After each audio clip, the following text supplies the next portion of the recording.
Next 24 hours में आपकी love life में क्या होने वाला है। अस्सलाम वालेकुम, this is Nazia here. My dear friends, it's a timeless and collective reading. ये जब भी आपके सामने आएगी ये आपके लिए होगी। तो नेक्स्ट 24 आवर्स में आप किसी उलझन का शिकार रह सकते हो। इस वक्त मुझे लग रहा है कि आप लोग नो कांटेक्ट में हो अपनी लव लाइफ में, अपने पर्सन से दूर हैं, या आप दोनों में कुछ गलत फहमियाँ चल रही हैं जिनकी वजह से आप दोनों में दूरियां आ गई हैं।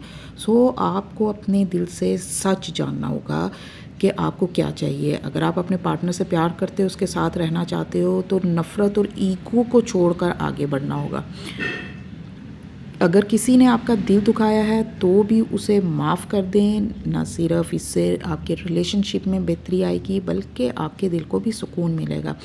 और अगर आप अपनी लाइफ में मूव ऑन भी करना चाह रहे हो तो भी माफ़ करना बहुत ज़रूरी है। इसके बगैर आप अपनी लाइफ में जितना मर्ज़ी कोशिश कर लोगे आगे नहीं बढ़ पाओगे और ना आपको सुकून मिलेगा। सो माफ़ करें और लाइफ में आगे बढ़ें।